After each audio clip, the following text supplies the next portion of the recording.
So, herzlich willkommen, wunderschönen guten Abend, endlich wieder Sonnenschein und ich darf euch begrüßen zur nächsten Drink at Home Veranstaltung. Heute sind wir sehr traditionell unterwegs. Wir haben eine meiner Lieblingsbrauereien aus dem Osten zu Gast oder für diese Verkostung gewonnen. Es handelt sich um Bernard. Und für alle, die vielleicht heute wirklich noch immer zum ersten Mal dabei sind, ganz kurz habt ihr in euren Paketen eine kurze Beschreibung über die Personen, mit denen wir heute sprechen. Vielleicht den einen oder anderen ist schon aufgefallen, es gibt eine dritte Person, aber über die werde ich gleich noch genauer sprechen. Dann kurz wieder die Reihenfolge der Biere, die wir heute verkosten. Und dann den Verkostungsbogen, wo ihr euch ganz einfach Notizen machen könnt zu der heutigen Verkostung. Ganz kurz noch organisatorisch. Es ist die vorletzte Verkostung, bevor wir in die Sommerpause gehen. Zur letzten Verkostung werde ich dann später noch etwas sagen, aber wir haben uns dazu entschieden, dass wir über den Sommer jetzt wieder eine kleine Pause machen. Alle Biergärten haben offen, wir können uns in der Gastronomie wieder treffen und deshalb schauen wir, dass wir die Wirten gemeinsam unterstützen. Es kann natürlich sein, dass etwas Überraschendes oder eine sehr spezielle neue Brauerei ins Sortiment kommt und dass wir dann schon kurzfristig entscheiden können, dass wir noch eine Verkostung einschieben. So, bevor wir jetzt zu Englisch switchen, ganz kurz, die dritte Person ist die Jana und die Jana ist Produktionsverantwortliche der Brauerei von Bernard und sie hat sich kurzzeitig entschlossen, dass sie mit uns gemeinsam oder mit ihren beiden Kollegen die Biere mit uns verkosten wird. Also es kann jede technische Frage gestellt werden, nachdem wir auch die Jana mit an Bord haben. So, first of all, welcome and good evening to good evening.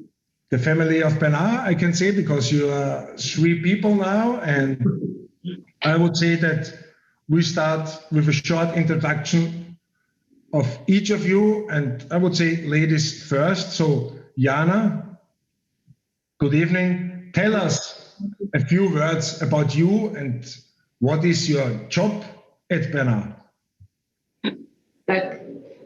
My job is beer production at Brewery Bernard.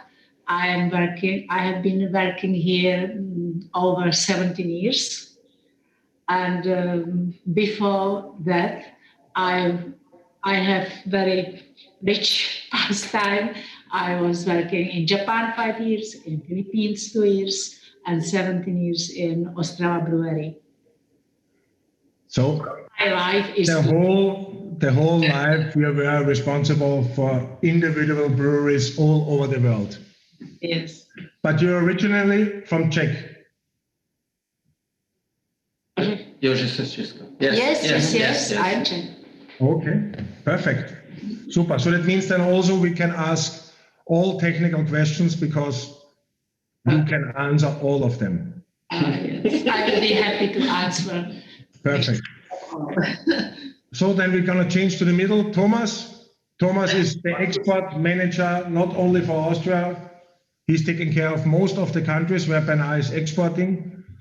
Yeah, so Thomas, tell us a little bit about you. Hi Marcus, so thank you for inviting us. So I'm in beer business from '93. I was working for Budvar. And from 2006, which is right now 14 years, I'm working for Bernard on the same position on export side of the business, which is quite exciting because I can say we are not a big size of the brewery. We are focusing on real stuff, real beer, and a real cooperation with our partners.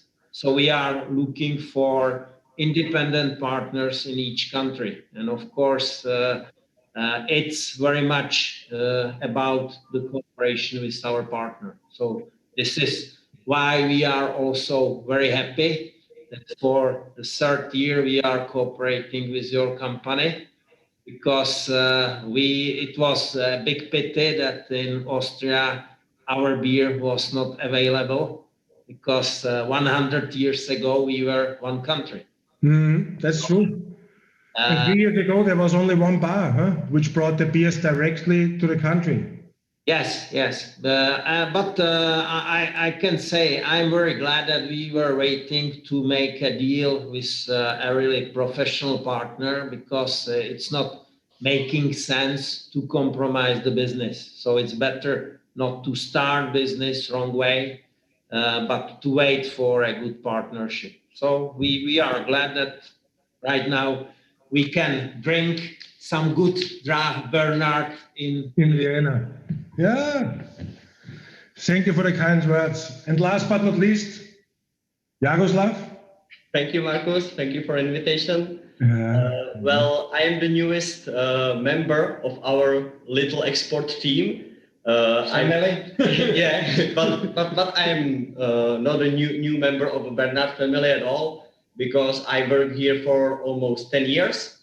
I worked on our sales department for the domestic market. Mm-hmm. And nowadays, for the last 2 years, I switched it for export. So I am still learning a lot of stuff, but Tomáš is a great teacher to me, so I am learning pretty quickly, I would say. Oh, that's perfect. Okay. Then I would say, let's start. Before we go to the first beer, I know that you have prepared a small presentation and you will give us a short introduction, historical-wise, and then we will have the time to drink and taste the first beer. Yeah, that's exactly as you said it. Thank you, Markus. We have prepared a short presentation about history, and then we're going to go for testing the first type. And I'll try to share a screen, but probably you have to allow me to share screening. Can you allow it, please? Yeah, it works now. Perfect. I hope that you see it. Yes. Awesome. Thank you. So I have a short presentation with Bernard. Hold on a little bit. Wait, Jaroslav, hold on a little bit. I'm waiting.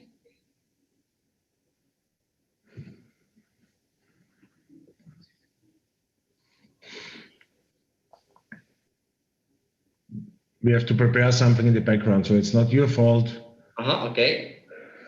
Technische Probleme, ganz kurz, aber wir sind gleich wieder da. Und no problem. gehen weiter.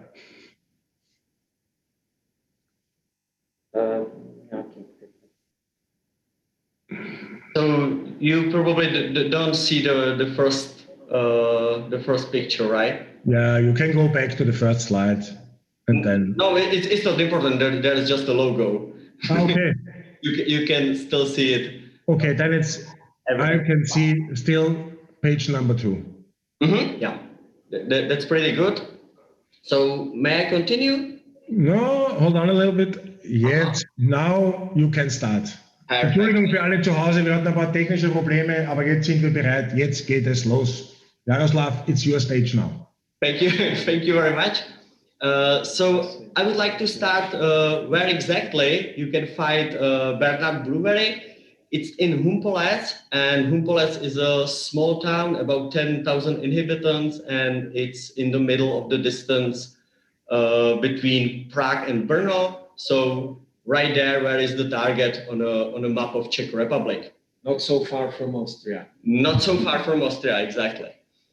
Brewery in Humpolec was established in the year 1597, so it's a very, very long time ago.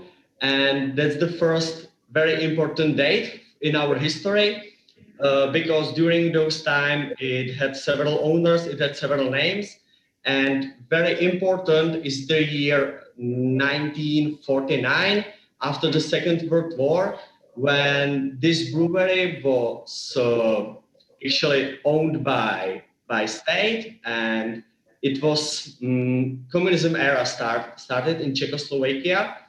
And right here on this picture, so you can find out what happens if you are under communism era in Czechoslovakia. So this is how it looked in the year 1991, when our current owners decided to buy it, because this brewery was very old-fashioned. It was almost ruined. It brewed beer with not very good reputation. and these guys decided to buy it for very huge amount of money. But during those times to this day, they made a great job. They built up very, very strong company. And now we are facing something like this. So I can show you how does it look now. So it's a big change, and I hope a few more pictures right here. On the first picture, it was the main building of the brewery. This part is our brand store right there on the background, and this is the main yard where we are standing right now. This is our brewing house. Also a big change. And probably the last picture, also the brewing house, but from the outside. So as you can see, a lot of big changes happened during the last 30 years, and a lot of good work has been done. But you was mentioned, if I understood it right, that the current owners have to spend a lot of money to buy the brewery. Was this right? Yeah, you know, there was an auction in the year 1991, and the real value of this brewery was about 9 million Czech crowns. It was a lot of money actually in that time, big money, but our current owners had to buy it for more than 50 million. So it's more than 5 times more than they expected, and it was really a huge pile of money. And even Mr. Bernard likes to say that it was probably the worst purchase ever he could make. Then, after a few years, it seems very reasonable because they had some dream. Jaroslav, can you just go back to the screen that you can see you? Because now, yeah, perfect. Yeah. And I'm not sure how to switch you back. No, it's okay. Yeah. For me, it's okay. As long as Kevin is not complaining, then everything is perfect. Okay, thank you. Because I can see you right there and has to look to the camera right here, so it's a little bit complicated. But yeah, about the story with the brewery. As I said, probably the worst purchase ever, but after a few years, it looks very reasonable because those guys had a dream and they make it true. So it was a great idea to buy it. They were really determined that they are able to success. Okay. I want to add, Marcus, I can say it was very important that the owners decided from the beginning that they will produce quality beer, that they will compete in the quality. Mm-hmm. It was a very important decision by the owners that they were founded with another small brewers, union of small breweries. And thanks to this movement, they succeeded in 95 to achieve a lower differential excise for small breweries. Small means production under 200,000 hectoliters. 100,000 hectare, 200,000, 300,000, and so on. And I can say, because of that, Mr. Bernard, who was the first president of this union, was appointed as a person of brewing industry in Czech Republic of last century. Mm-hmm. Because I can say, thanks to this movement, we have still a lot of breweries in Czech Republic, about 50 industrial breweries. Mm-hmm. And even right now, before COVID, there was a boom of microbreweries. And there were more than 400 microbreweries, brew pubs. And all of this we have because of the differentiating the excise duty. Mm-hmm. So I can say that was very important decision movement, and it was against the Czech government, and even President Havel, who was a good one, Václav Havel, huh? the brewery, was against this movement, but it was decided by Constitutional Court. So I can say this is the most important achievement of last century of Czech brewing industry. So that was decisive that we are not controlled by multinationals. Okay, perfect. And it also helped a lot, the small breweries, because they have to pay less taxes and so they can earn more money, which was really, really helpful, I guess. And is still very helpful for all these younger breweries in Czech. Okay, yeah. So I would say we start with the first beer. Okay, sounds very good. But first of all, ich muss mich entschuldigen. I gotta speak this now in German. Ich muss mich entschuldigen dafür, dass es uns passiert ist. Normal darf es nicht passieren und uns ist es aufgefallen, erst ein paar Tage nach dem Verkaufsstart, dass das alkoholfreie Bier leider abgelaufen ist. Wir haben dann sofort entschieden, dass alle Leute, die es gekauft haben, einen Gutschein bekommen oder ihr Geld zurückbekommen. Ich glaube, die Entscheidung ist auf einen Gutschein gefallen. Und alle, die nachdem wir es gemerkt haben, das Bier gekauft haben, haben es gratis ganz einfach dazu bekommen, weil ich gesagt habe, okay, auch wir machen Fehler und es kann passieren, es darf nicht passieren, aber es ist uns passiert. Und auch die Jana hat gesagt, oder Thomas, wir verkosten das Bier gemeinsam und reden über das Bier. Und der Grund ist ganz einfach, alkoholfreies Bier ist im Kommen, aber eben dieses von Bernard ist jetzt nicht so das bestverkaufteste, aber nichtsdestotrotz verkosten wir es jetzt gemeinsam. So, I only told the whole audience what happened and why we had this kind of issue, with the expired beer and all that kind of stuff. So, that's the non-alcoholic lager beer. In the middle, that's the good thing, we can see Mr. Bernard. Yes. So he was this smart and clever man which bought the brewery, and then he was the first president, let's say, of the Czech Union of Small Brewing Association, we could say. So I would say then open the bottle and see what we still can get out. And I think the beer is still in a really good shape.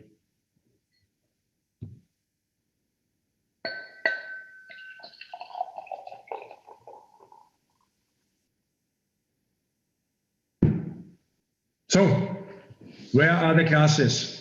Go. Cheers, and thank you again. Cheers and thank you. So, Jana, now it's your stage. I know that Thomas maybe will help you out translation-wise, so it's no problem at all. But tell us a little bit about the product, how you're gonna produce non-alcoholic beer, what kind of methods you're using. Maybe you stop fermentation, or it's kind of you're extra heating the alcohol. Tell us how the product is made and what's the special thing when it comes to the non-alcoholic version of Bernard.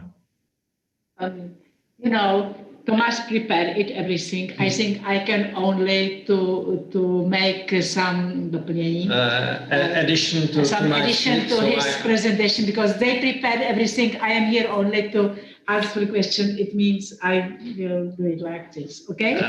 Then it's also perfect. Then Thomas.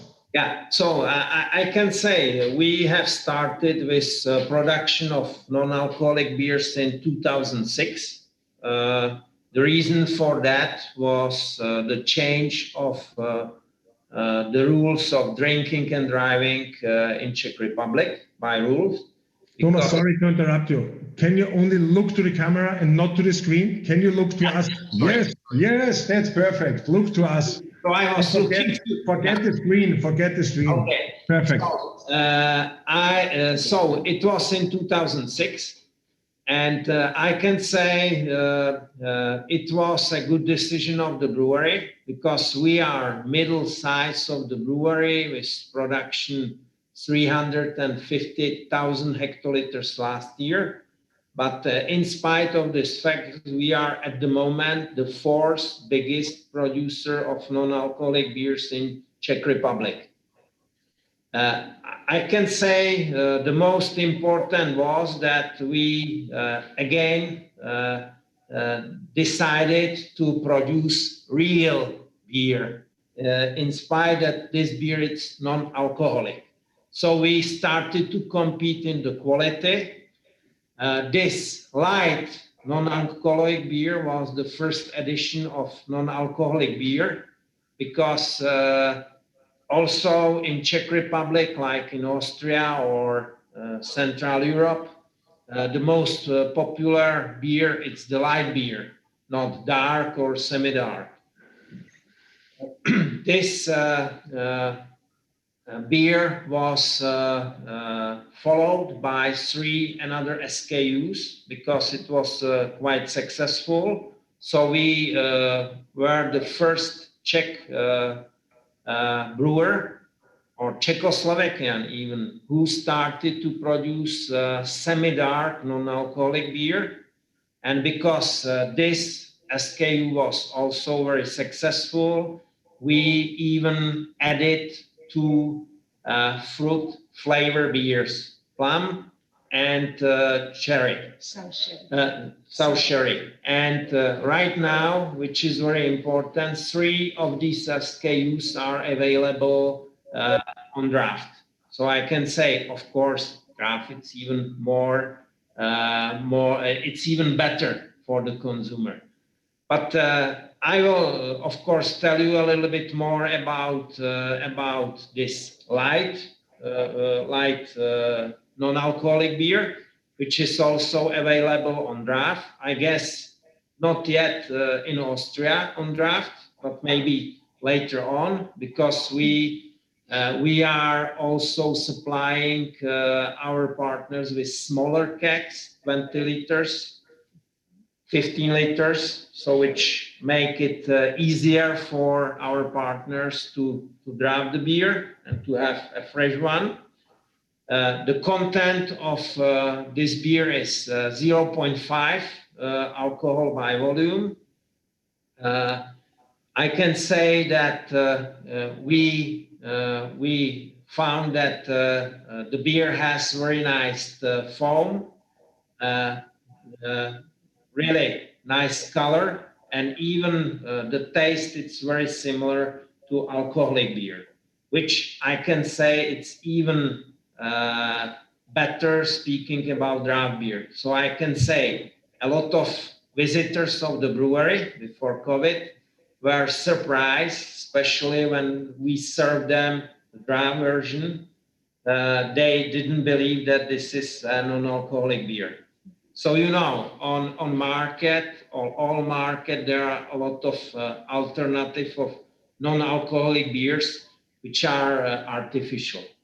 So it's not a beer. So even I can say I was preferring in the past, when I was driving, to drink water.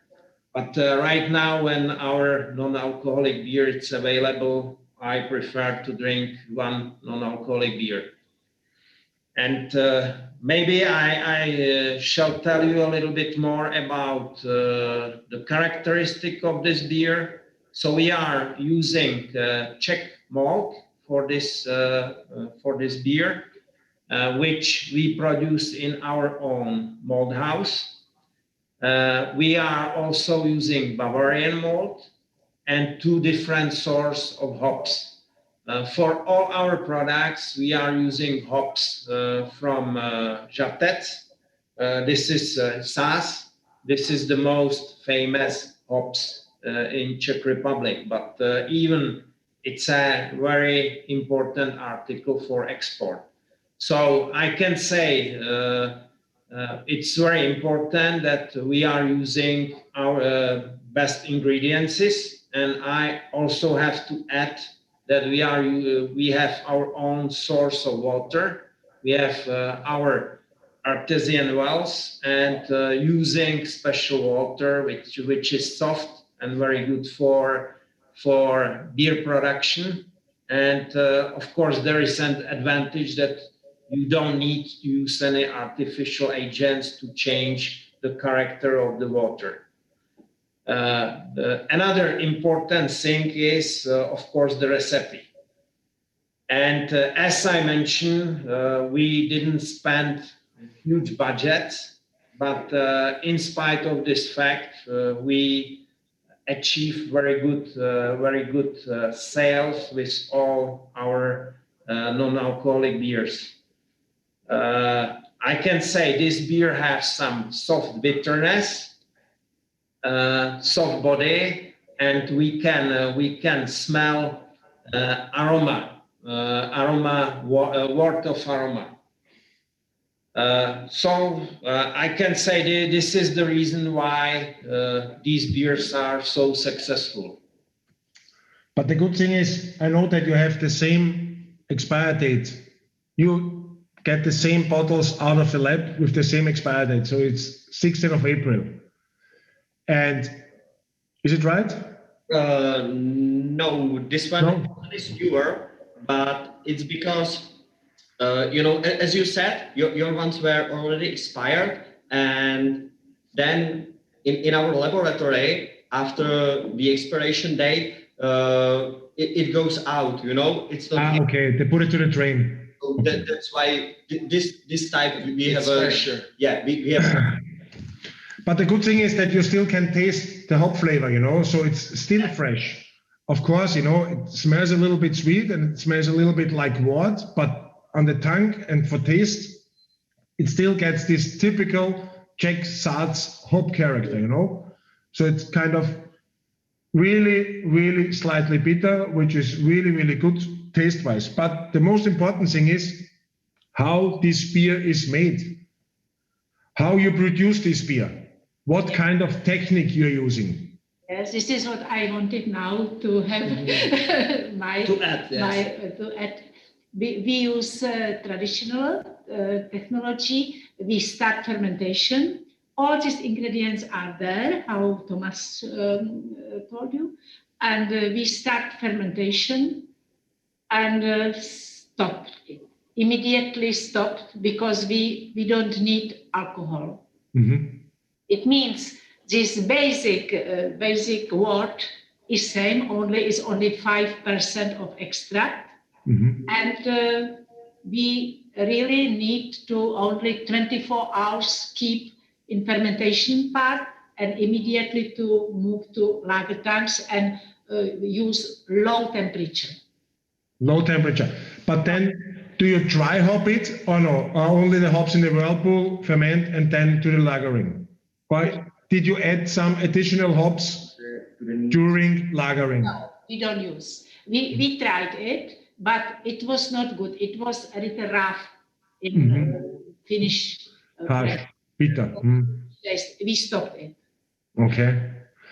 And then when it comes, we also can talk about the fruit versions. That's kind of a blend with fruit juice. So you blend the non-alcoholic beer. Natural fruit from Germany. And we use basic is light non-alcoholic or semi-dark for plum and light beer for sour sherry beer. Okay. And we mix in final part in like after filtration we mix and this is this product plum fruit. It's really very popular, especially plum fruit. Yeah, but especially when it comes to the Eastern countries, the sweet taste of the population is really, really, I would say, big. There are a lot of people from the Eastern parts, like Russia, Czech, Slovakia. They all have this kind of, especially the women, they have this kind of sweet taste and they really enjoy it, But when you come and cross only the border, so from, let's say we are really close, it's only the 2 hours drive. It's a completely different beer culture because all these fruit beers, plums, sour cherries, also this fermented Belgian style Greek and all that kind of stuff, it's doing okay, but there's not a hype, I would say, like in Czech Republic or, as I already mentioned, in Hungary or in all the other countries. So that really shows how different the taste of the individual countries is. And you know, this fruit beer, we don't use sugar, we use stevia. Stevia, okay? Only. Which is more helpful. Yeah, it's good. And Thomas, when it comes to kind of food, is there something you can recommend when it comes to this non-alcoholic, or is it the best when you drink and drive is the best with the non-alcoholic, or is there something you can mention? I can say it's very similar like with lager because it's better pairing than water with some different kind of meat, grill, salad, burger. So it's very similar to normal lager. And I can confirm that it's fitting much better together with these dishes than the normal water. Water, of course. Everything goes better with a beer taste. That's true. And definitely than artificial non-alcoholic beer. Yeah. That's true. That's true. No, but still, it tastes really, really good. How long is the expire date? What kind of shelf life you're putting on by the non-alcoholic beer? 6 months for bottled beer. 3 or 4 months. Pro sudovýho. No. And 3 months for draft, because we have to say that the majority or the main alcoholic product of our brewery are unpasteurized. Yes. But the question is now the non-alcoholic. Yeah. Yes. And non-alcoholic. yeah, and speaking about non-alcoholic beer, it's pasteurized. So this is why the shelf life is 6 months for bottles and 3 months for kegs. But Jana, it's quite a short life of the product, you know, because you pasteurize it and then you still give only 6 months shelf life. Why? I'm not sure if I answer it right, but I think it's because it always looks nice if you buy the bottle and you get a fresh beer. You know, you don't get more, 9 months or 1 year old beer, but you're going to get fresh. So our goal is to replace the old beer, which is already bought by a new one. So get it pretty quickly to the shelves of supermarkets. Yeah, I understand this, but normally, you know, when you talk to, let's say, not the new kids from the blocks or well-established breweries, middle-sized breweries, and when they pasteurize, then normally they put on about 9 to 10 month shelf life. Mm-hmm. And the question is, if you tasted the beers also after 9 months or 10 months, and if is the quality losing maybe of the hop flavor so intense that you decided, no, we only can put on 6 months? Já vám teda dobře rozumím, že po 9 měsících... Proč jsme rozhodli, že jenom 6? Jestli teda to ztrácí po těch 6 třeba kvalitu a tak dále, že prostě normálně pastérovaný, že je to další. No, to pastérované není sudové a pivo stárne. A my všeobecně nemáme, my se nesnažíme prodlužovat zbytečně, že domácí trh máme 3 měsíce a že to zatím nebyl artikl pro export, takže jsme to nějak zvláštně. We can say it was not a problem for domestic market because up to now this non-alcoholic beer was not selling too much on export. And so with this 6 months, we are on a safe ground, and it's not a problem on domestic market. But we understand that in case we will develop some export operation. It will be not enough. But from another point of view, I can say definitely you heard about even campaign of Anheuser-Busch born on date. They use it in US and also in United Kingdom. They use for all package beers only 6 months, in spite of the fact that it's a massive production. But they were using their advantage distribution muscle that they were able to sell the beer in 6 months. So we can say, generally speaking, the fresh beer, it's tasting best. Of course. But when we talk now about Anheuser-Busch, then it's only some liquid inside and some. So that's a different kind of story. But the question was more or less, if you really get this bad experience that you, for example, that the hop aroma dies or disappears so fast that you decided, or that Jana decided, no, maximum is 6 months shelf life, because otherwise when we put on 9 months or 10 months or 12 months, beer tastes like, sorry for the word, like shit. And so I don't want to sell this kind of product. That was the reason, or not? No, until now we didn't. There was no need to prolong it. We didn't need longer shelf life because we prepare fresh beer. Okay. Then the last question for the beer is, why, Jana, it's in a green bottle? These green bottles are our original bottles for the most products, for 10 degree, 11 degree, or 12 degree.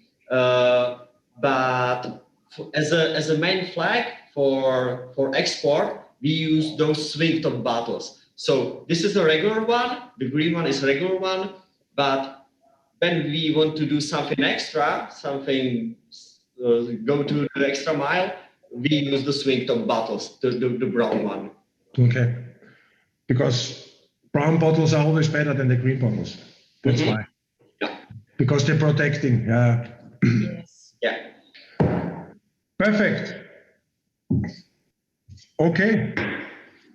Then I would say let's go ahead and go to the first swing tom bottled beer of tonight.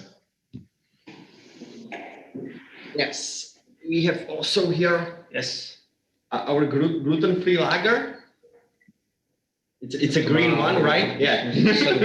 Perfect. It's the green one. It's the green label, brown bottle, swing top. Yeah.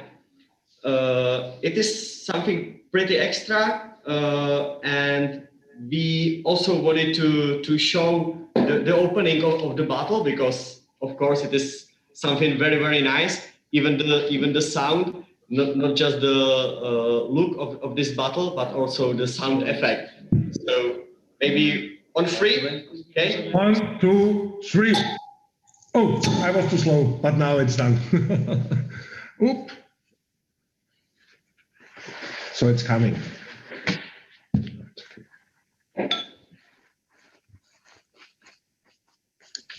You have some kind of disaster there, right? It's a little bit foaming, but I'm prepared, it's not my first taste. Nothing really happened. Okay.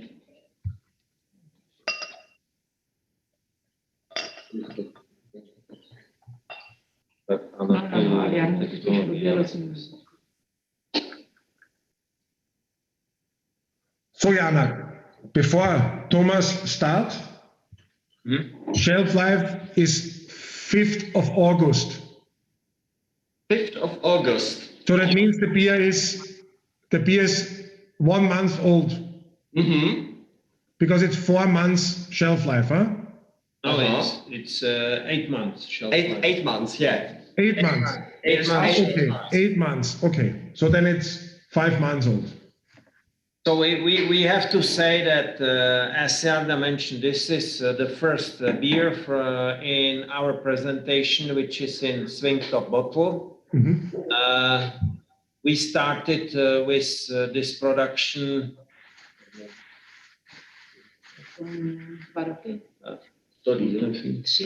Some 4 years ago, because gluten-free products are more popular in all the world.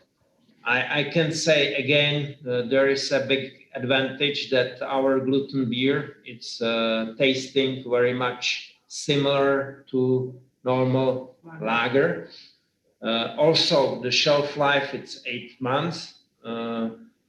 The production, it's very similar to the production of regular lager. So, but from the beginning on brewing house, we are breaking down proteins. So this is the main difference, because we have to respect the limit of gluten in the beer, which is 20 milligram in kilogram. And this is monitoring carefully by independent laboratory on different part of the production. So because of that, we are sure that we are okay with this limit. But the rest of the production, it's the same. So I have to say that we separating, as Jarda mentioned in his presentation, first and secondary fermentation. So the first fermentation, we are using vertical tanks, but only for the first fermentation. And the first fermentation is lasting for about 11-12 days for gluten-free, because it depends on alcohol content, and this product has 4.9. So higher alcohol content, longer first fermentation, lower alcohol content, lower fermentation.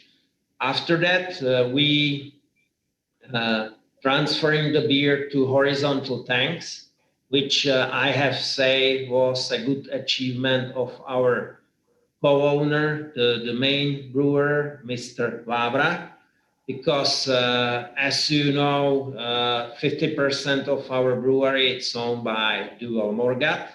They are also producing lagers, but not Czech pils. And Mr. Vávra convinced co-owners that for the Czech pils, you need horizontal tanks for getting the real Pilsner. So because of that, we built a new capacity of these tanks and using for the secondary fermentation horizontal tanks. So the beer is lasting for 30, 40 days on the lagering tank. So this is another important reason, not only the ingredients is recipe, but also the production cycle, that we are not shortcutting the production cycle. And I can say we are very glad that a lot of people, especially on domestic market, are appreciating gluten-free beer, because it's really, again, tasting very similar as a regular lager. So again, there is not a big push by marketing, by propaganda, but again, we are competing in the quality on a real. Then let's taste. Cheers. The smell.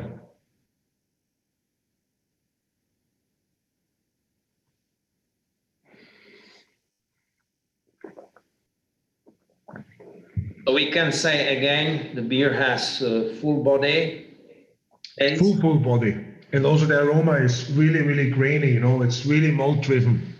When you taste it and smell it before you taste it. Hops aroma. So again, I have to say that we are using two different sources of hops. And we are using Czech malt, again, from our own malt house, which is located close to Brno. And I have to say, we are very proud that this mold house, it's the biggest mold house with floor production. So it's craft mold house. It's the biggest in the world, not in Europe, but in the world. So Okay. the traditional floor space production. So this is really something unique, and this way you are also producing special source of mold, which is different to the quality of the mold from big mold house. And what kind of molds are inside? What is the mold recipe? What types of mold you're using? In this one is Czech mold. So we what kind of Czech? Pilsner malts, caramels, or what kind of? Pilsner. Pilsner mold. Pilsner. It's like lager. It's straight Pilsner, so no additional. And this, yes, this is normal. So it's only Pilsner mold inside. Jenom jeden druh. Just one type. In this beer, it's only this one type of mold, which is from our mold house. And for another products, we will speak a little bit later. We are using also some special molds, and these we are buying from some special buyers. But the majority of the mold, it's from our mold house, and this is this type. Pilsner mold. How high are the IBUs of this beer, for example? The international bitter units, Jana, how high? What kind of? Hořkost. It's a little bitter than lager. About 36, 38 units. Units, yeah.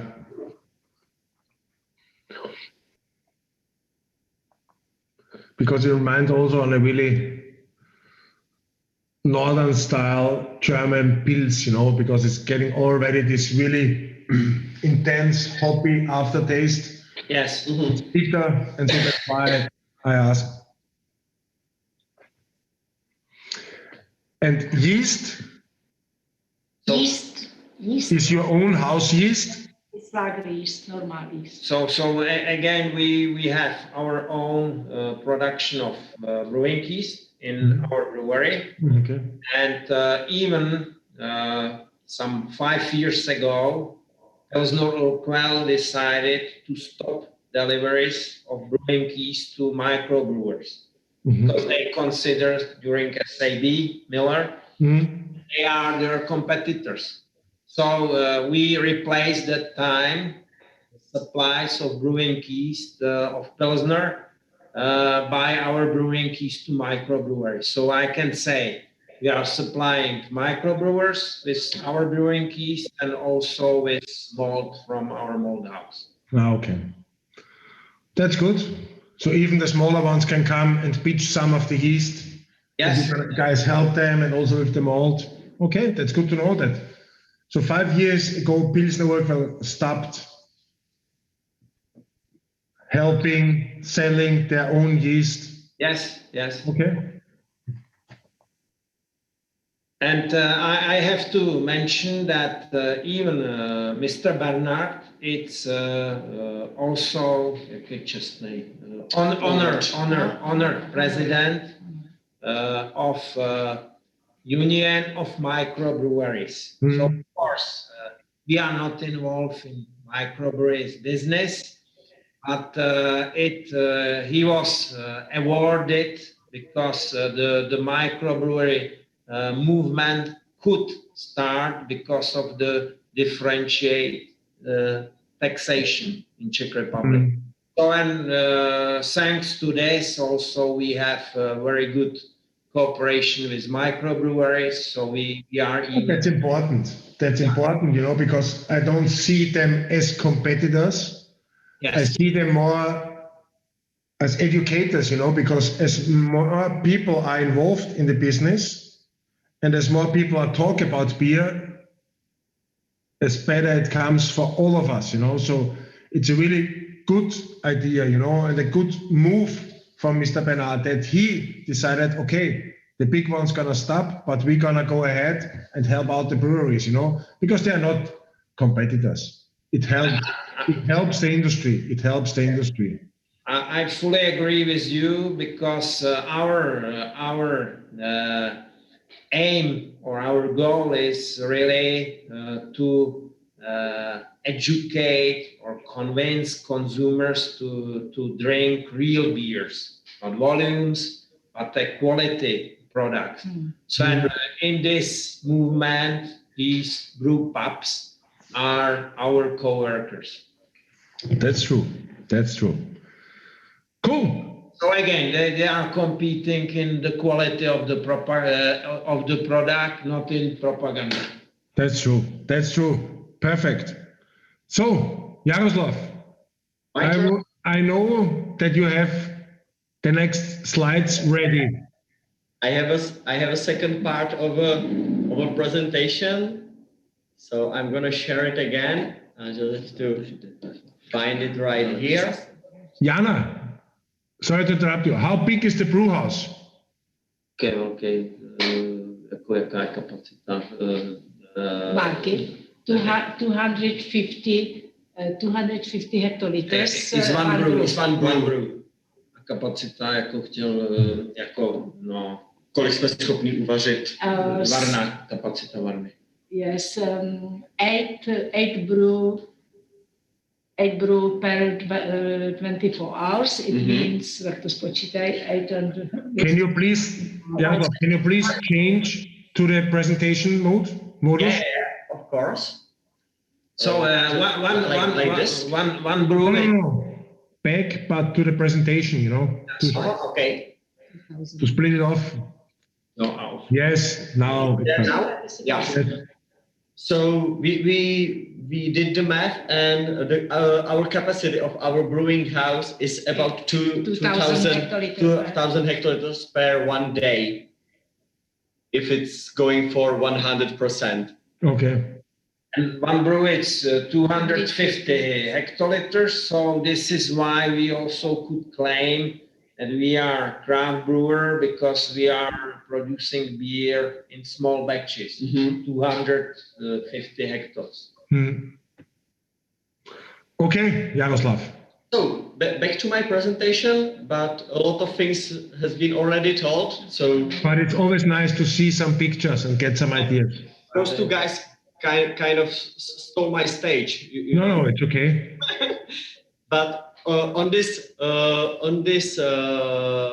picture, you can see what is our dream, what is our goal, because we want to become one of the iconic or cult brands. So we want to be right between or among those brands. So that is our main goal. And now I would like to tell you how we're gonna achieve it. You know, we don't use any public water. We don't use any water from the regular tap. We have our own well behind the town, and through pipes it goes to our brewery, and we are brewing beer just from this source of water. So that's our own. We don't have to buy anything.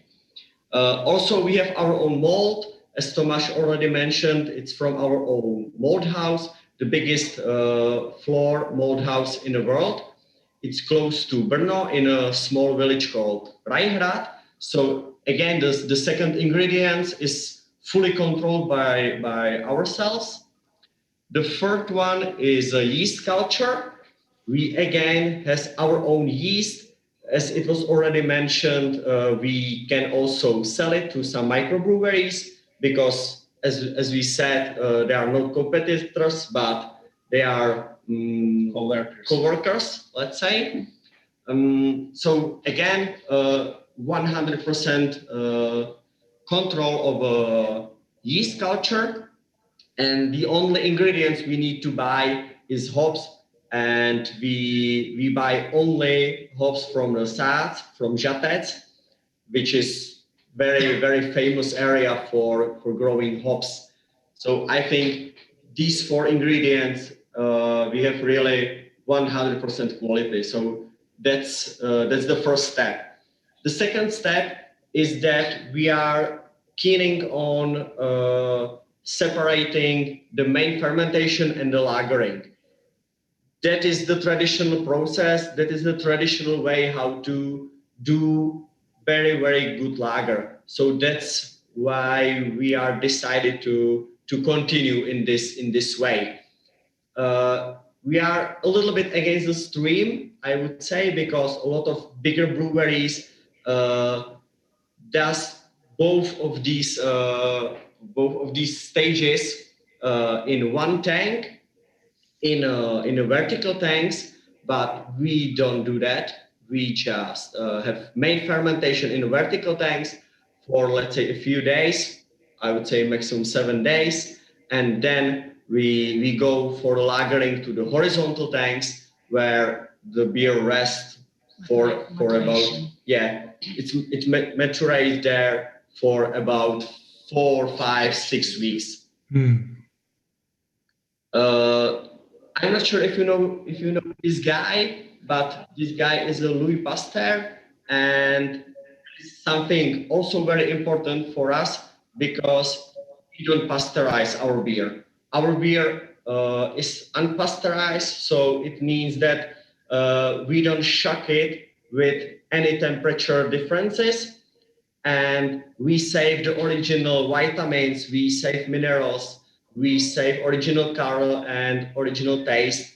So for us, it's also something which is very, very important that we do unpasteurized beer, and that is something we do against any other breweries. It's our own way. I only want to add that with exception of non-alcoholic beers and with exception with stock fermented beers, because we produce IPA, we produce Belgian style of ale, so these beers are pasteurized. Yeah. So, but speaking about lager, Pilsner, which is our main product. Jaroslav, you are done with the presentation? Yeah. Because then change back to the screen. Or will you go? Okay, then let's talk about celebration. Okay, then it's perfect. Yeah, I have one more important thing, which is right here in the middle of this picture, and it is a PGI medal or protected geographic indication, which is very important for us to get, and we must cover several things to get this logo on our labels, and it means that you need to have those ingredients just directly from the Czech Republic, and you need to hold on the traditional way of a production. That means that lagering process and the main fermentation split during the production. And also the beer has to be produced in Czech Republic. Yeah. Under license on another country. But now I'm gonna go back to the regular screen. Do you see us now? I can see you. Perfect. Maybe we can completely clear out the presentation, because we're not going to use it again, and switch it back to. No, now everything is fine, so you can leave it as it is, because now we can see you perfectly. The most important thing I want to ask you once again is look to the camera and not to the screen. Yeah. Forget watching yourself. I'll just turn it around, and like watch this. to us. That's something I really want to ask you again. Isn't it? Perfect. Thank you. And so Thomas, now we are talking about the flagship. Yeah, so I can say that this is our flagship. So the alcohol content is 5% ABV. So as Jarda mentioned, it's a special bottle with swing top closure. Also, it's very important that we are using addition of brewing yeast in this product, which is injected on our bottling line. So the beer is filtered, but we inject brewing yeast in the bottling line. And this is why there is secondary fermentation in the bottle. So the beer, it's bottle condition. As was mentioned in our presentation, the beer is unpasteurized. So I can say there are two competitive edges: unpasteurized, bottom condition Pilsner, which is unique. Mm-hmm. And it's good that it was accompanied with a special bottle. And I can say it helped us, for example, on our business, export business. For example, in Slovenia, former part of Yugoslavia, because we started very successfully on this market because of the bottle. And Slovenia was some 3 years ago even our biggest export market, because still they are using habits of former Yugoslavia, that comparing with Czech Republic and Austria, they are selling more bottles on Horeca than draft beer. Okay. So, and because of that, we were able to spread the business very nicely. And this bottle was door opener for pubs, cheers, which are able to sell also the draft beer. It looks perfect, huh? Yeah, it's a nice foam. I can say you can smell yeast. So there is aroma of yeast, and also the taste of the yeast. Please tell that these yeast keep freshness of beer. Oxygen and antioxidant. Yeah, as Jana mentioned, this beer, it's making beer fresh, because the fermentation, it's continuing. And even in last century, beginning of last century, some brewers, for example, Pilsner Urquell, added brewing yeast to the deliveries to United States to keep the beer fresh. Okay. So that time, the delivery of beer took a long time. So this we are doing with our product, that we keep the beer by using yeast fresh. So we also have to say that it's a nice color of the beer. And you can taste the full body taste. So I can say it's a real Pilsner. But it's again 100% Pilsner malt? Yes, here, yes, in this.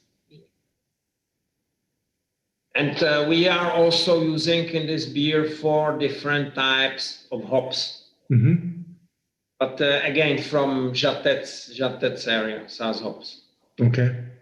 What kind of different hops? Saz and Sladek.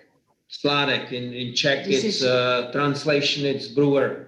In Czech, it's Sladek, means in English brewer. Okay. It's from Žatec. Okay.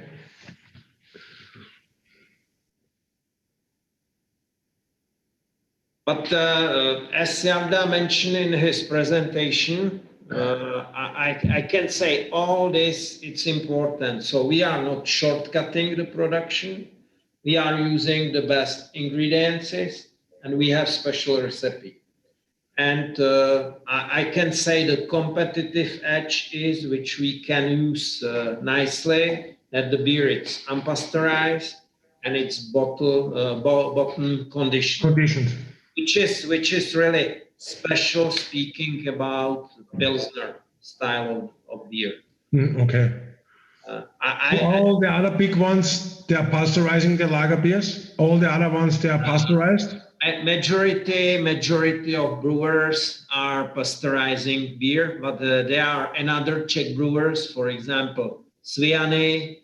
They are also unpasteurizing the beer, but the majority of the brewers are pasteurizing. Okay.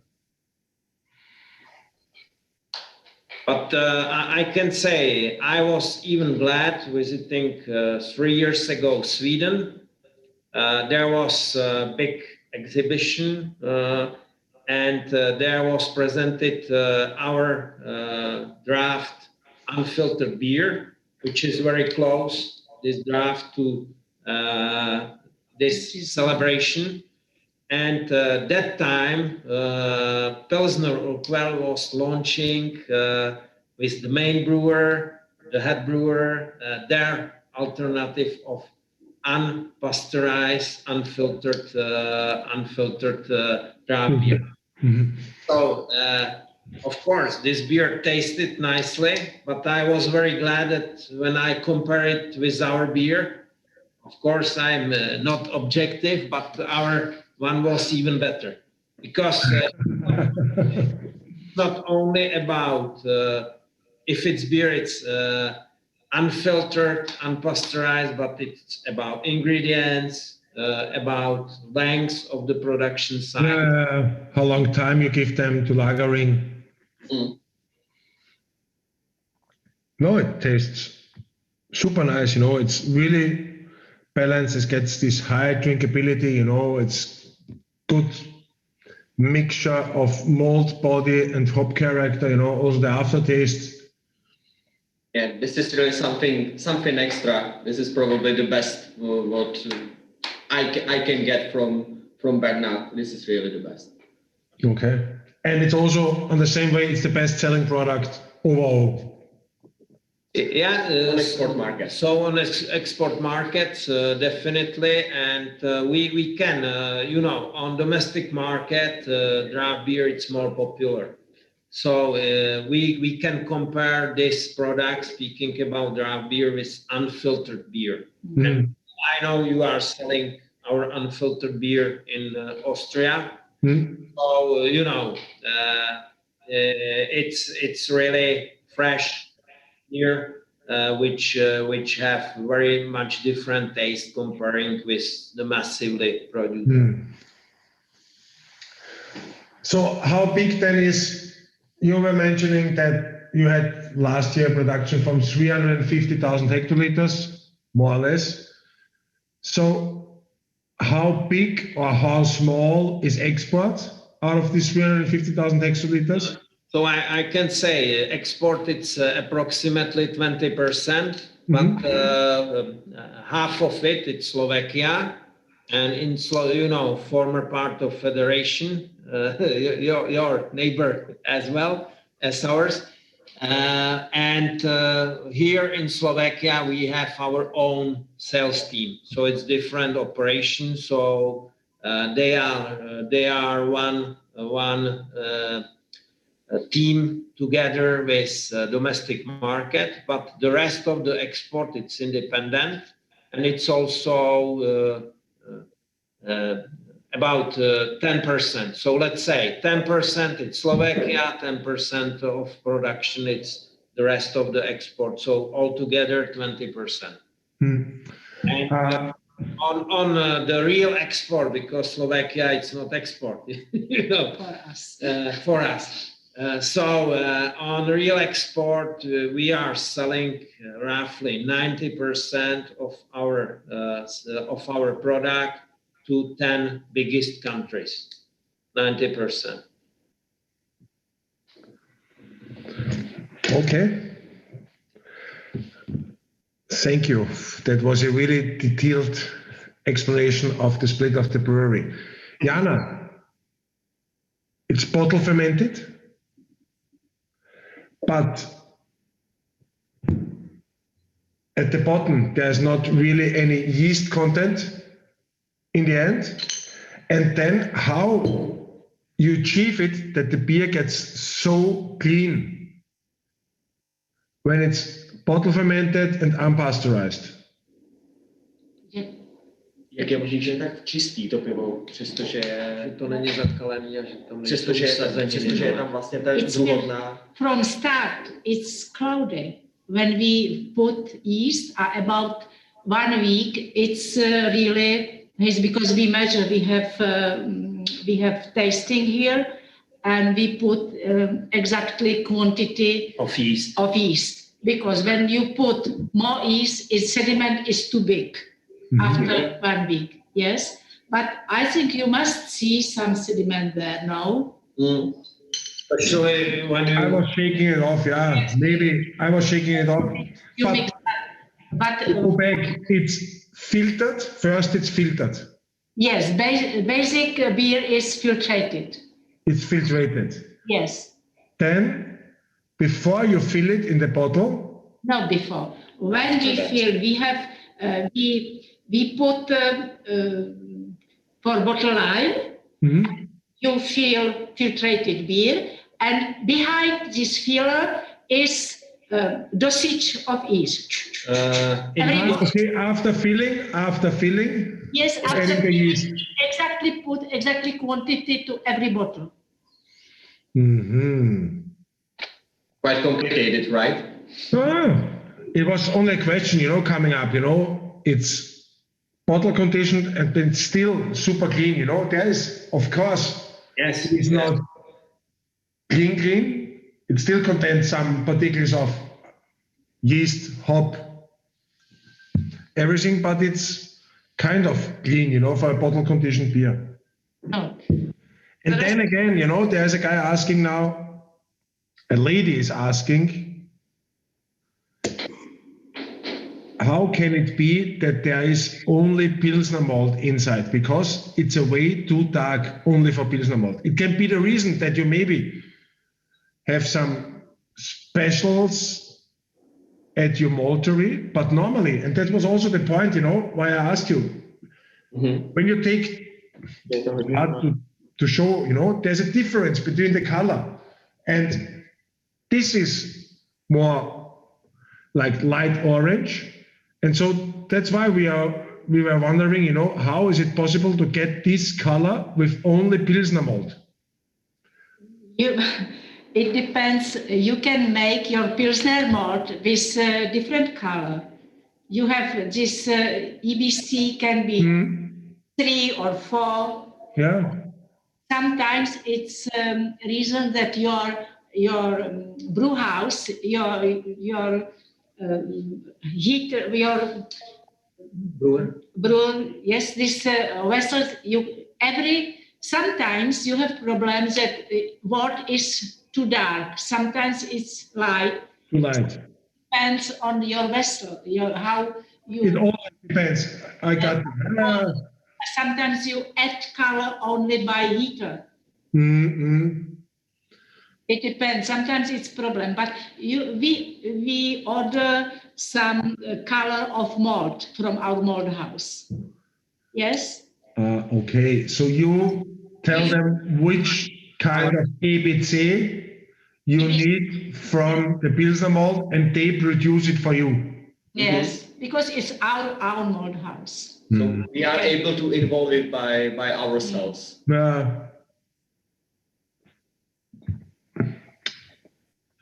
Das dürfte die Erklärung sein. That should be the answer, Because there were discussion, how is it possible to do it with normal regular Pilsner malt? When you use normal regular Pilsner malt, you never can get out this color. But so, when you get different, you can tell them different ABC colors they should make you, then it makes sense. Thank you, Jana. You're welcome. Welcome.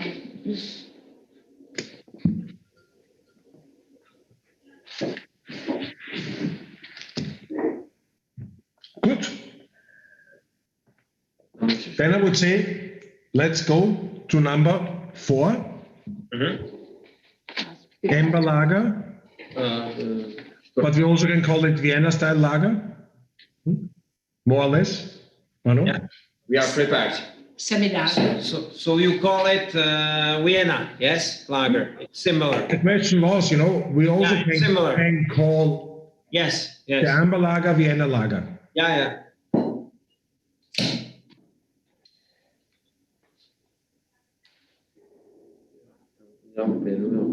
To snažím točit back.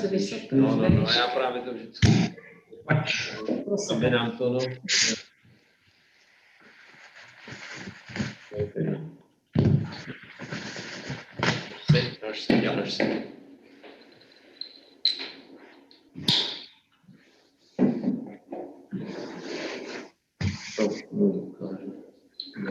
Jo, já to mám.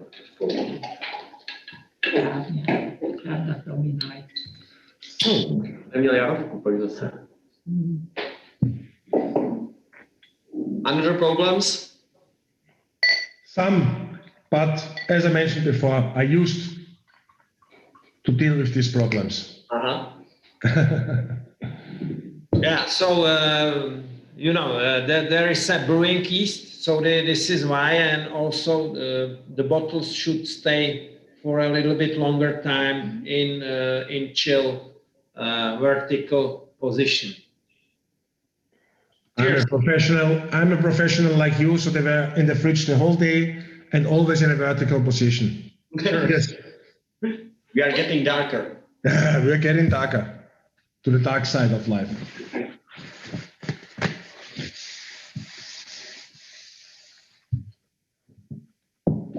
So it's another beer from the Swingtop family.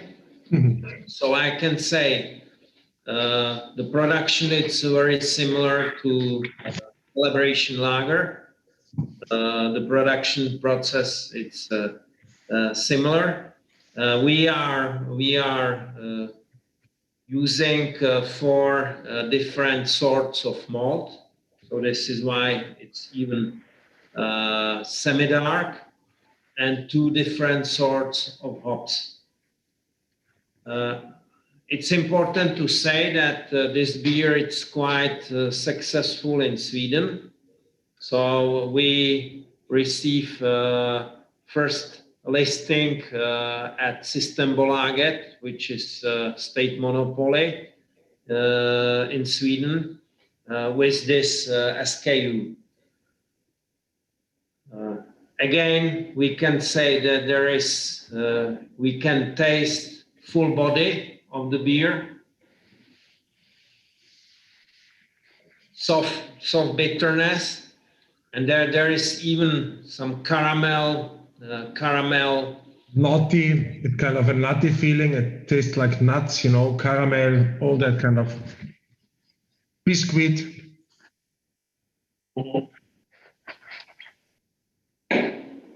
And this beer we are producing as blending light lager with a dark one, but the rest of the production it's similar to the celebration lager. So again, the beer is filtered. In the bottling line we are injecting brewing yeast, so this is why there is a bottom conditioned beer, and again it's make the beer fresh. So of course it's dark, maybe in Austria, because you are properly mentioned Vienna lager. Maybe this semi-dark beers are a little bit more popular in Austria than in Czech Republic. I don't know. Yeah, when you compare it to Vienna style lager, then Vienna style lager is a little bit less dark, I would say. It's more light color-wise, so that gets really near to a nutty brown ale, your Amber Lager. Mm-hmm. And it's getting more and more popular, Vienna style lager. It was not in the market until 2015, 2016. I think that Otterkringer Brewery invented it again, and now every brewery is producing a Vienna style lager. There was a brewery which is called Weitra. It's connected to Zwettler Brewery. Mm-hmm. They had their Weitra beer, and that was kind of a Vienna style lager. Color-wise, it would be too dark. Yes. For a Vienna lager, and maybe a little bit too bitter. Okay. For style description. But in the end, it's an amber ale, that's okay, Mm-hmm. Taste-wise, it gets this Czech kind of taste, with this Starzhoppen, this little bit harsh, a little bit bitter, but it's okay. There's coming now, we have to go back to celebration. There was coming a question before. Are you using traditional decoction for making the bills? It's traditional decoction. Only decoction. Okay. That was an easy answer. It was an easy question, but I forgot to ask it before. And then there's another question coming. When you take the Pilsner malt and dry it on a higher temperature, is it also changing the taste profile or only the color profile, only the ABC? Or does it also make something with the taste? Can change taste, but they are professionals there. They know how to make this process of malting to decrease this possibility to change taste. But for you, it's important when it comes to celebration, for example, that you always get kind of same taste, but different color. Yes, but if you have problem, of course you can use some cooler or something. You can use, but we don't use. Okay. Don't need to use. Yes, because we know how it is in our brew house, and we have some standard. We know when we use this, on brew house we have this result. Okay? When you have standards, you can really control what is your raw material, your malt, and what will be result. Sometimes we need to blend 2 lager times for good color. But they really need this a little darker color, because when it is too light, they think that it's weak. Okay. They need this color a little gold because of something weak, that it is too light. Okay, yes? And then you have to blend. You need to blend 2 times because, this color is problem. You can make this fermentation can take a little bit color like this is. You need some experience. Experimental, and experience, I can say that this is the advantage that if you produce real beers, so really you are not able to get the same result under license. Because it's very much also about the technology and following these procedures. And this is very much so with the brewing, with the malt house, because as we mentioned, it's also craft production.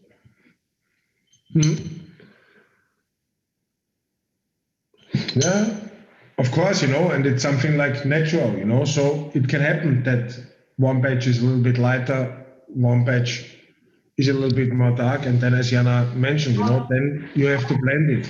Marcus, or you can use a little bit light caramel to increase a little color. It's possibility too, because it's nothing special. Yeah, caramel, to use some caramel. 30 kilo of caramels, light caramel, and it is not for taste, nothing. And it's only for color. Increasing. Yeah, that was the question, and nothing speaks against. I completely agree with you, If you need to treat a little bit the color, then add slightly amount of caramel, for example. Yes.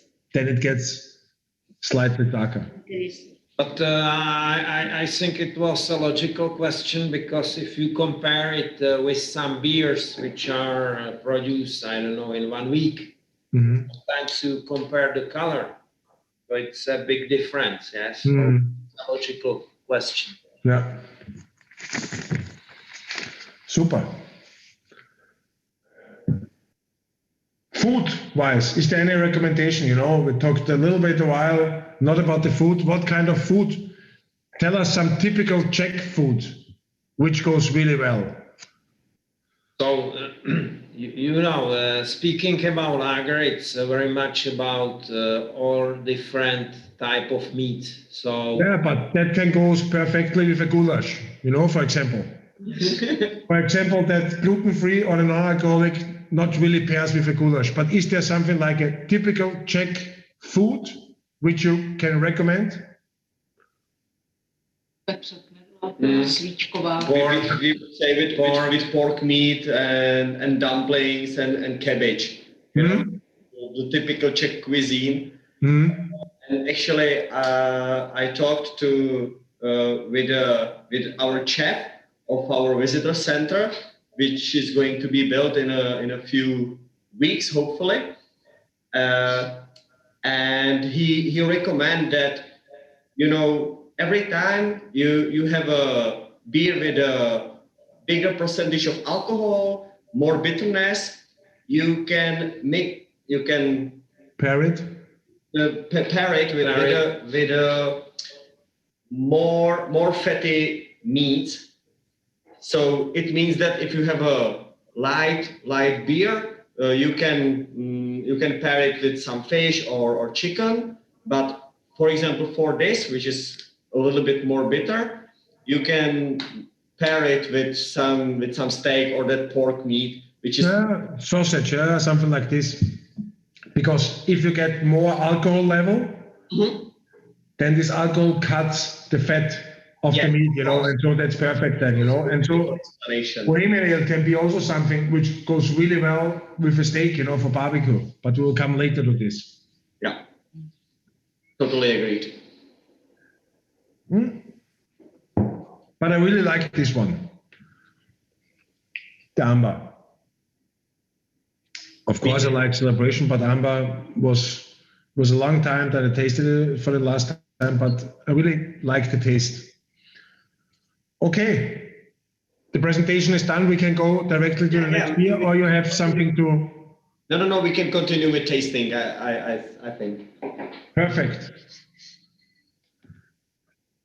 Then let's move to the dark side. Yes. So, dark lager, I can say it's...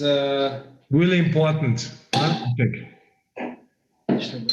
It's, I can say, SKU or product, which is more the most successful on tasting competitions, on domestic or abroad.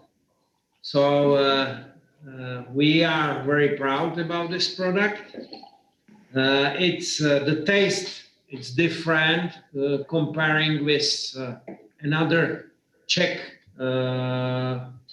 dark lagers, because in a lot of cases Czech dark lagers are more sweet, but this dark lager have a very nice balanced bitterness, and the production, it's again similar like the production of Celebration. But of course, because of the color, we are using more types of malt together, 4 different type of malt, and also 2 different type of hops. So again, it gets already some kind of coffee notes. Yes, coffee or caramel. No, this coffee, I think its taste is from roasted malt. Mm-hmm. This is for color. You need to put roasted malt, but you must use it very carefully. This taste what I don't like.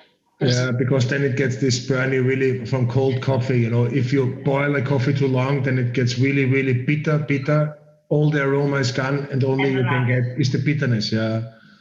But can you tell us what kind of malt you are using? Okay. Czech Pilsner, Bavarian, caramel malt, and this roasted malt. Okay.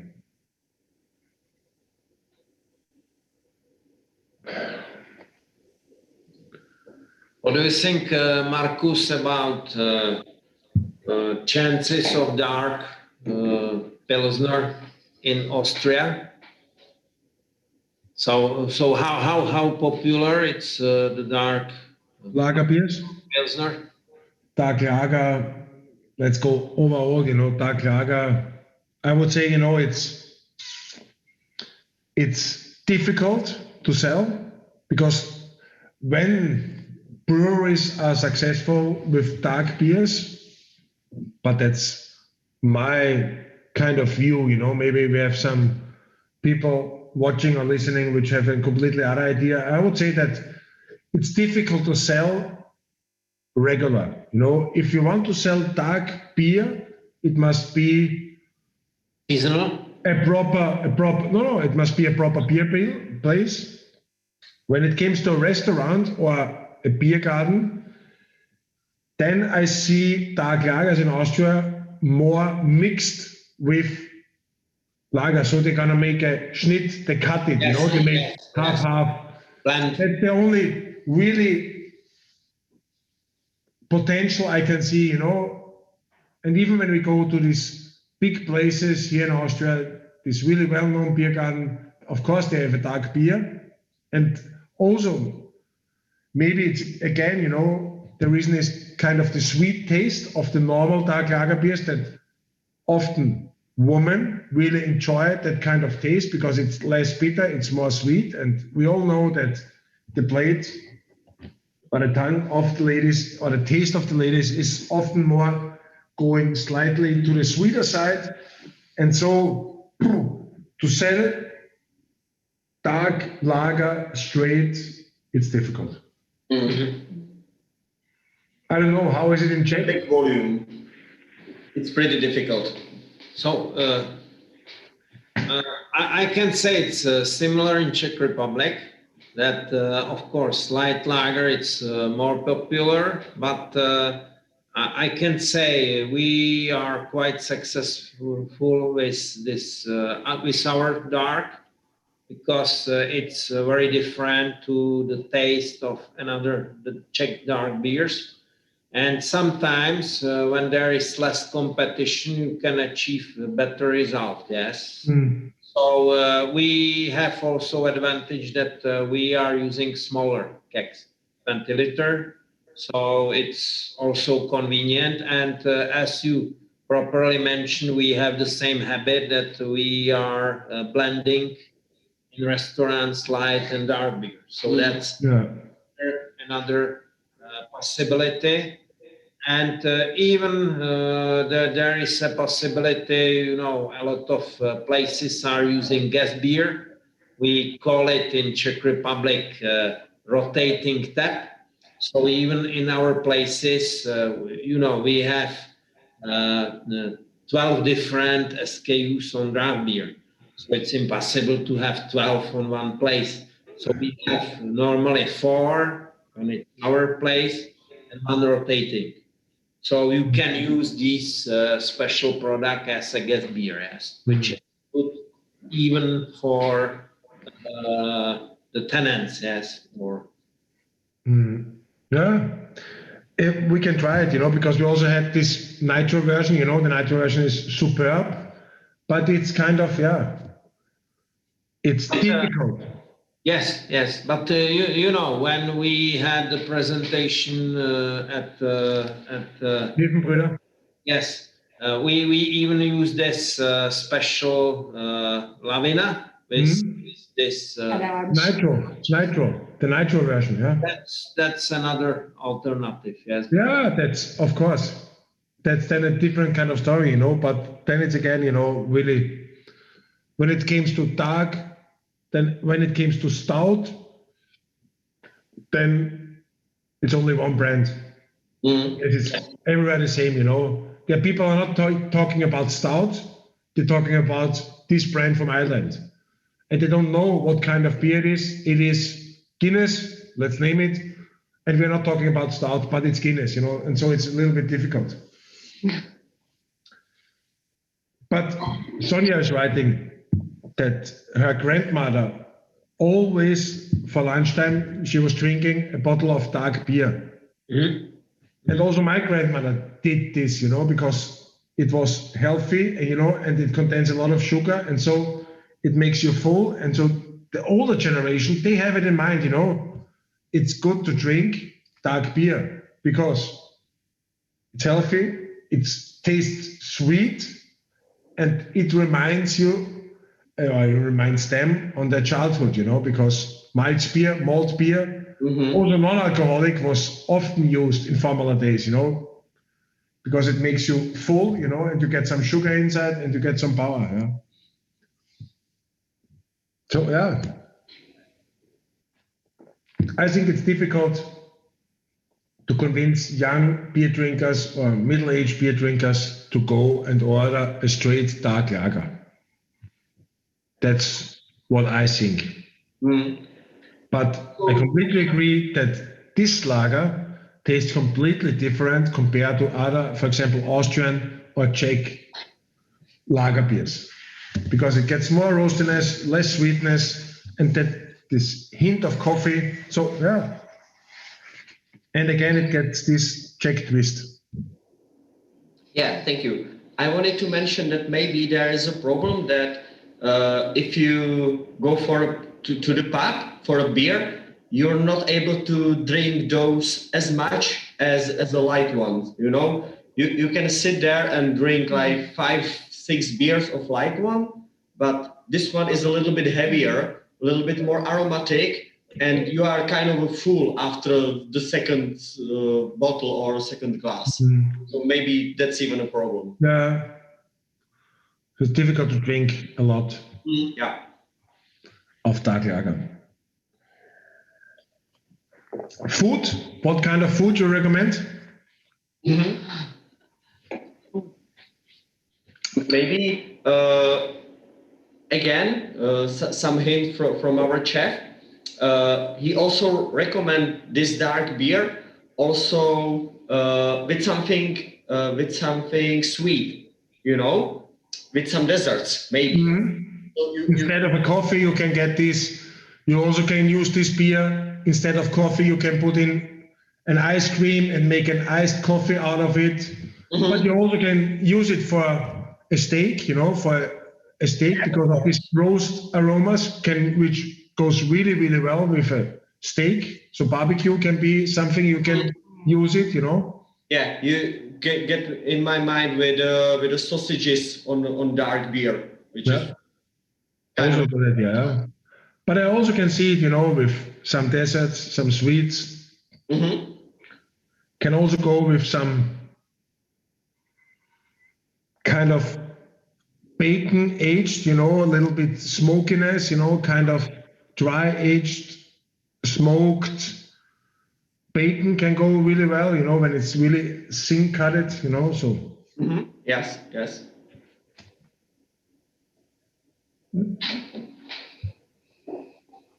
No? It's a good one. Okay. Let's go for the last one. Yes. Let's try the first top fermented beer of the evening. Yeah, it's going to be something very, very, very different.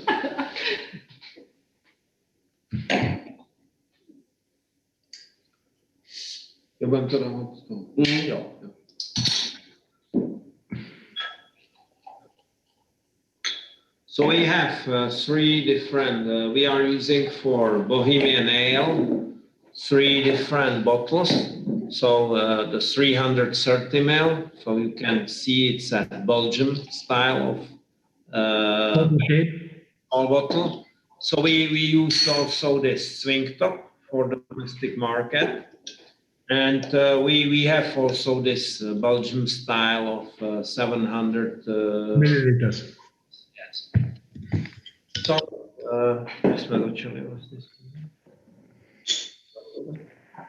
So, So we started with Bohemian Ale 4 years ago.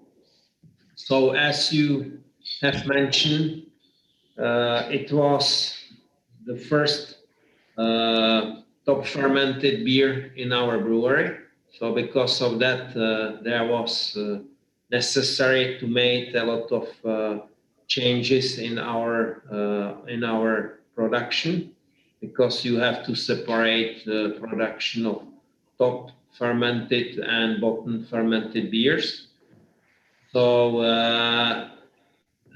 because of that, we are glad that the result of the Bohemian Ale was really good, because we think that this is a good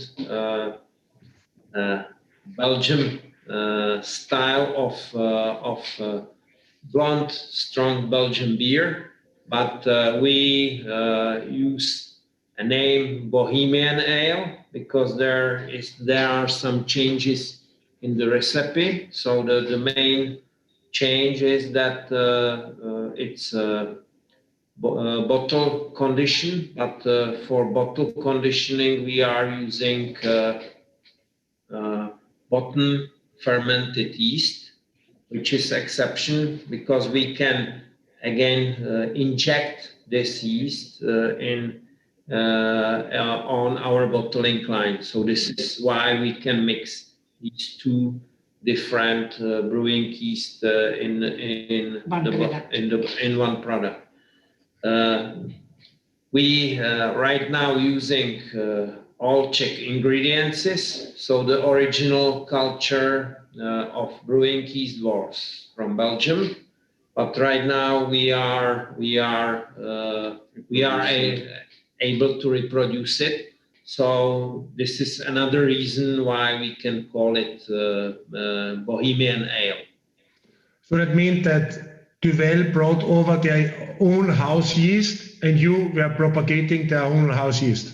Yes. Okay. So the original was from Belgium, but we are right now reproducing it. Yes. But it still has this kind of spiciness, Belgian kind of yeast flavor. Yeah. So the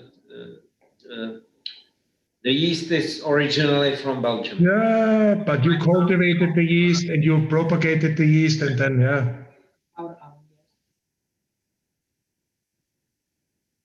it gets this orange peel, coriander kind of coriander aroma.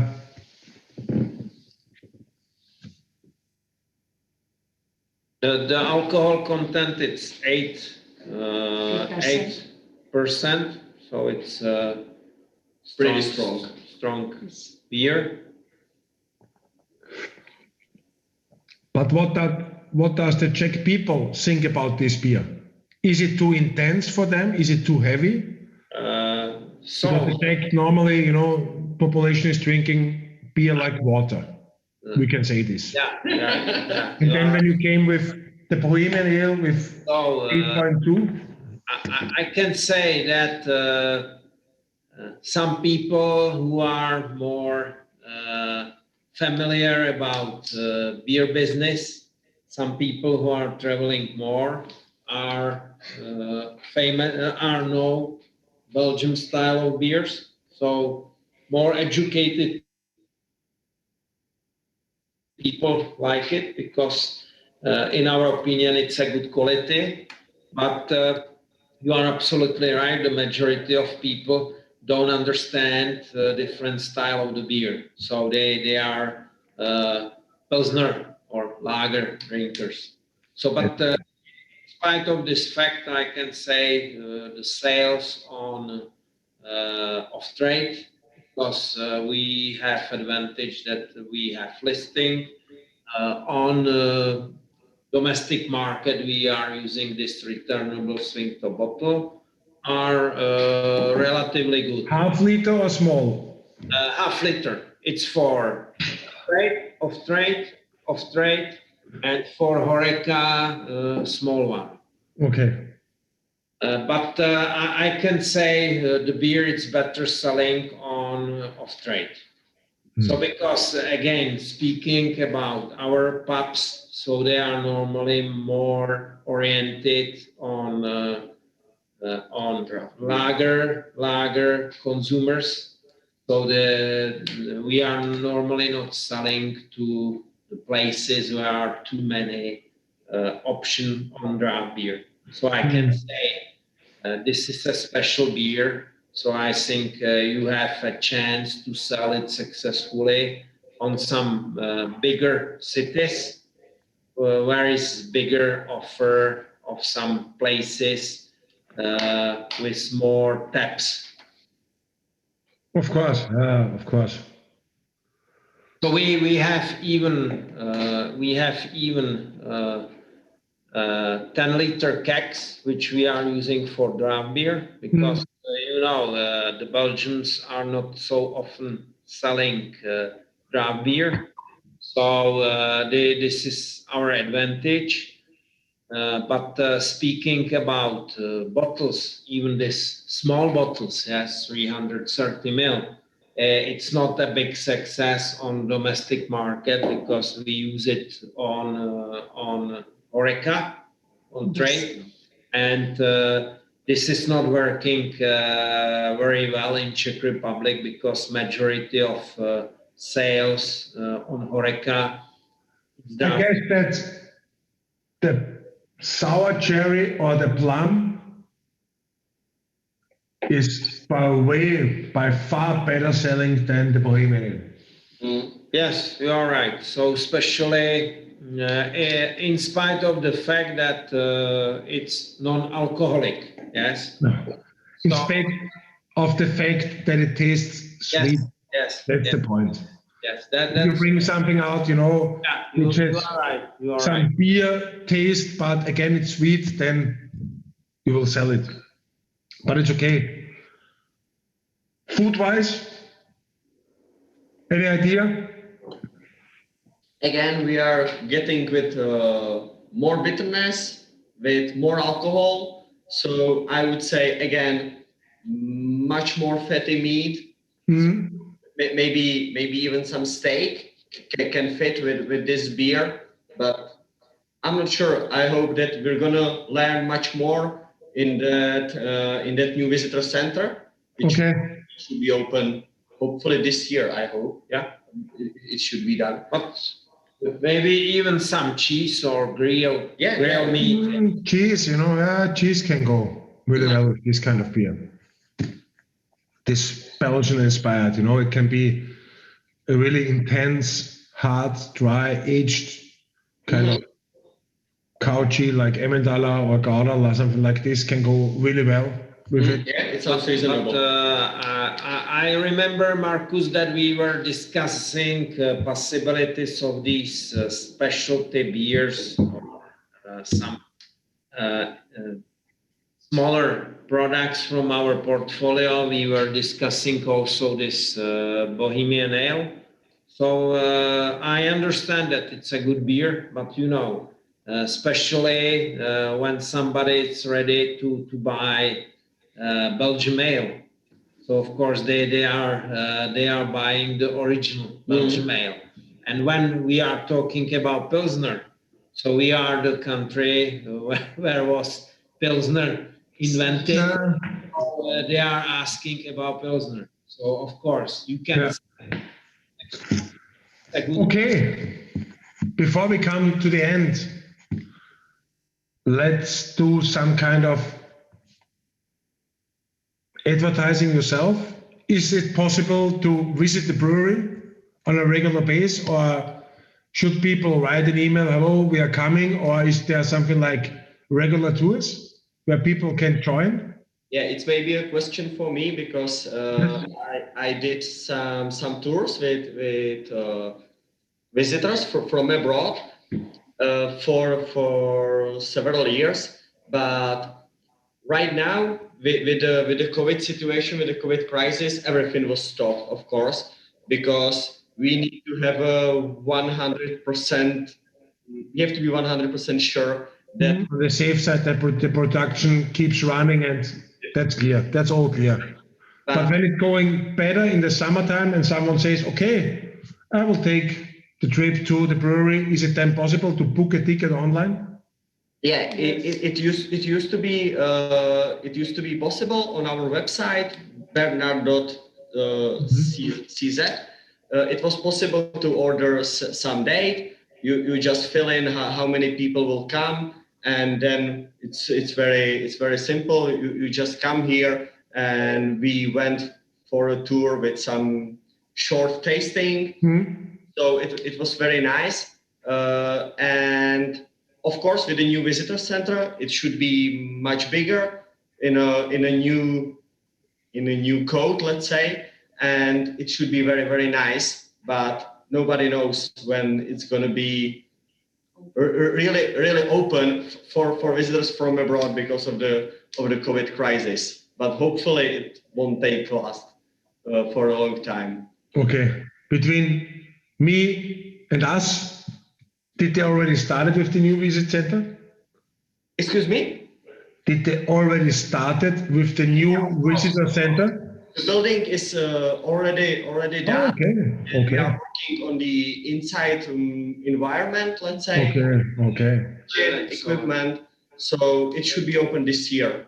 Okay, that is perfect.